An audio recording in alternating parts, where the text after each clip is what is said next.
Teman-teman sekalian saya muliakan, urusan parenting di sana, urusan mendidik anak di sana. Saya nggak pernah lihat selama saya di Tarim anak kecil main sendirian, dan ini keren sih.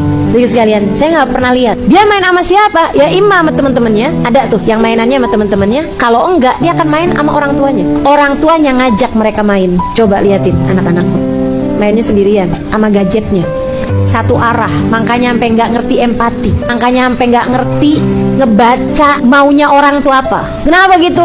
Kebiasaannya hanya satu arah, tidak pernah dua arah. Itu bahaya teman-teman, bahaya. Ada banyak anak-anak nyari perhatian dari ibunya. Ibunya sibuk main gadgetnya, ibunya sibuk nonton televisi, ibunya sibuk sama teman-temannya. Ya bersama dengan bapaknya, bapaknya sibuk. Kayaknya tuh yang ini urusan orang tua nih, kamu nggak tahu apa-apa, sana. Sementara di sana teman-teman sekalian, bukan berarti mereka nggak sibuk.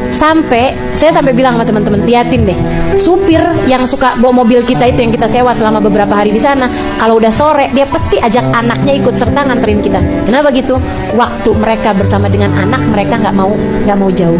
Jadi bahkan mereka nyetir sama anaknya di sampingnya, dan mereka tentu izin dulu. Ini anak saya nih, doain ya, saya ajakin dia gitu. Iya silahkan, kita bilang. Anak kecil, laki perempuan. Sampai pernah satu waktu saya ada jemput teman saya di belakang rumahnya, istrinya imam Masjid Aidit di Kota Maula Aidit, di daerah Masjid Maula Aidit. Di masjid yang besar, depannya itu ada halaman yang sangat luas. Itu antara anak-anak kecil mainan sama anak-anak kecil lainnya, atau bapak-bapak yang sedang bermain dengan anak-anak kecil tersebut. Gak ada yang pegang gadget, gak ada yang sendirian, semuanya bermain bersama-sama. Mereka kumpul-kumpulan, ada perempuan-perempuan, beberapa orang lagi main, ada perempuan gitu kan, lagi mainan sama bapaknya, ada yang anak lagi mainan. Pokoknya semuanya tuh ada temennya gitu. Membuat mereka jadi punya empati, membuat mereka tuh jadi ngerti caranya berbagi. Karena kan pergaulan kan, apalagi kalau ada orang dewasanya gitu ngajarin gitu kan. Yang berantem, kenapa nih berantem? Oh nggak boleh, kamu harus taruhin kasihin sama dia. Gitu, seperti itu tuh. Anak-anak kecil di sana terdidik sampai jadinya, masya Allah, akhlak mereka luar biasa. Ini cerita terakhir saya. Di sana itu perempuan, lagi zaman saya pesantren, zaman saya tinggal di Kota Tarim, perempuan nggak masuk toko. Ada toko khusus perempuan, ada toko khusus yang masuk di situ perempuan, yang jualan juga perempuan, dan biasanya bentuknya kayak rumah gitu. Kita masuk ke dalam rumah tersebut, ya, lepas sendal, apa segala macem. Kita duduk di situ sambil ngeliatin barang, suguhin teh gitu, kayak ala-ala bertamu gitu loh. Jadi tuh kayak kayak gitu itu. Jadi saya nggak bisa masuk karena warganya kayak begitu. Saya memilih juga untuk melakukan hal yang sama.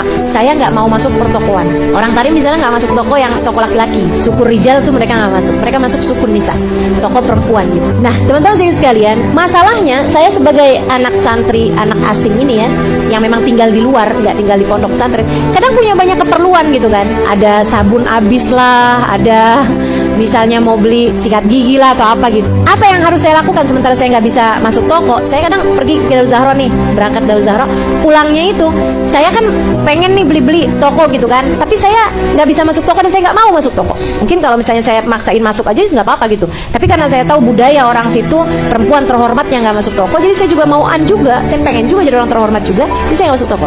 Yang saya lakukan adalah saya akan tulis keperluan saya itu apa aja. Saya akan panggil anak kecil yang selalu aja ada di jalanan. Banyak anak kecil lagi mainan di jalan tuh banyak. Jadi saya tinggal panggil aja. Dan itu nggak pernah nggak mau. Semua pasti dipanggil tuh mau. Walaupun dia lagi seru-serunya main gitu. Anak kita lagi seru main, jangankan dipanggil orang nggak dikenal, panggil emaknya aja. Nah beliin minyak goreng dong nah. Ayo dong nah, ini memang lagi goreng kerupuk kagak ada, nah, habis minyaknya. Ayo cepetan. Ntar dulu napa sih mah. Ntar kembaliannya buat kamu dah. Oke dah mah. Kan begitu tuh modelannya. Ini teman-teman, kamu boleh panggil siapapun aja. Saya nggak pernah ditolak sama anak-anak tersebut. Nanti mereka akan samperin saya, terus dia akan nanya gitu, apa yang bisa saya buat kamu gitu. Saya akan bilang, sterilik. Saya bilang, tolong beliin saya ini gitu. Saya kasihin uangnya, saya kasihin lembarannya itu ya. Apa-apa yang mau saya beli. Dia akan bilang, merhaba gitu. Oke gitu kan. Dia akan beli-beliin nih. Dia akan beli-beliin semuanya sampai udah selesai. Dia akan kasihin ke saya. Seringnya kan, kembaliannya tuh saya kasihin sama dia. Dan itu seringnya dia nggak mau. Seringnya nggak mau. Satu hari saya kayak gitu juga tuh. Saya minta tolong seorang anak buat beli-beliin sesuatu. Akhirnya dibeliin. Saya begitu dia masuk ke toko itu, karena barang-barang yang mau dibeliin agak banyak, saya keingetan satu keterangan dan saya takut saya kelupa keterangan pelajaran. Dan saya pulang dari sekolah kan, itu dari Zahra. Akhirnya saya duduk di situ tuh deket bawah pohon kurma apalah gitu kan. Saya duduk di situ, saya nulis. Habisnya saya nulis panjang, saya nggak terasa tuh. Habis itu, ini kok lama juga nih, ini anak kok nggak keluar gitu. Saya berdiri, saya longokin di tokonya, nggak ada. Terus karena saya longok-longok gitu, orang tokonya ngeliatin, terus dia kayaknya paham gitu. Oh, ini kayaknya nyari anak yang tadi gitu. Lah rawah, dia bilang, udah jalan, anak udah jalan. Hah, udah jalan. Saya tuh jadi mikirnya gini nih. Oh, ya ampun nih anak.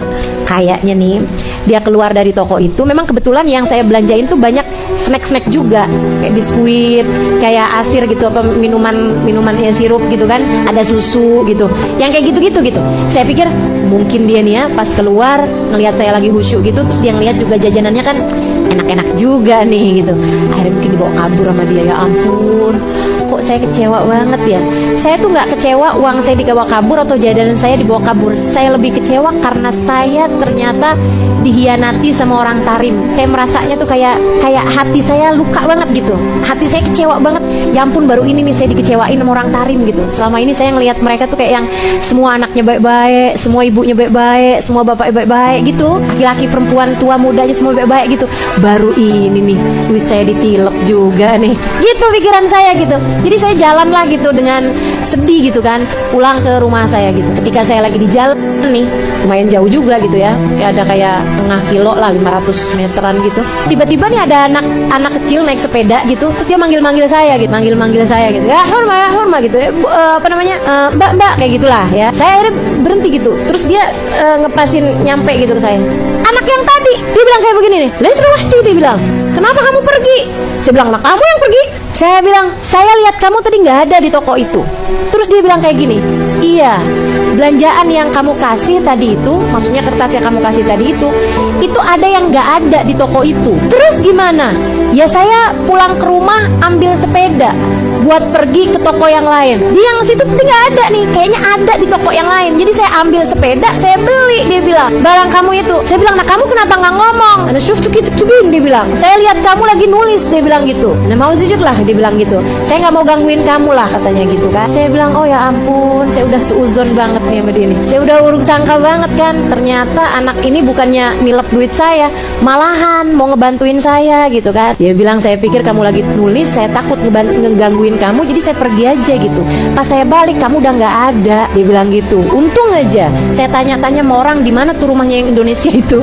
Terus mereka tunjukin saya ketemu nih sama kamu. Nih, dia bilang gitu kan, dikasihin. Saya buka tuh belanjaannya, ada sisaan duitnya. Saya kasihin sama dia, ditolak. Dia bilang ini nih, mabet lah, dia bilang. Enggak lah, saya nggak mau lah. Gitu. Saya bilang, saya bilang gitu kan, enggak nih buat kamu kok, emang buat kamu gitu. Dia bilang, enggak lah, mabet lah.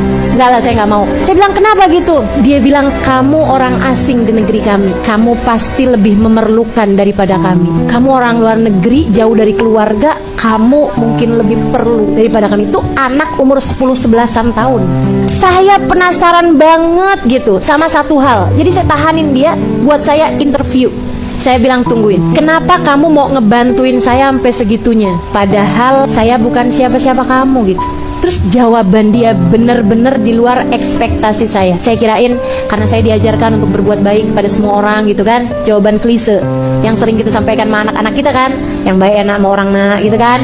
Nggak gitu ternyata. Dia bilang kayak gini nih, karena saya punya ibu dan saudari-saudari perempuan. Karena saya punya ibu dan punya kakak adik perempuan. Saya kepengen ketika mereka minta tolong kepada laki-laki manapun, laki-laki tersebut mau ngebantuin ibu saya dan kakak atau adik saya. Karenanya saya akan membantu siapapun perempuan yang minta tolong sama saya. Agama ini menyanjung perempuan, teman-teman. Agama ini memuliakan perempuan. Laki-laki yang seperti itu terdidik oleh perempuan-perempuan solehah, sehingga mereka menjadi laki-laki yang gentleman, laki-laki yang siap membantu perempuan manapun minta tolong kepadanya. Masya Allah. Yuk belajar bagaimana mendidik anak dari cara-cara orang Tarim, bagaimana mendidik anak-anaknya. Yuk belajar untuk bisa menularkan kebaikan-kebaikan kepada orang-orang di sekeliling kita.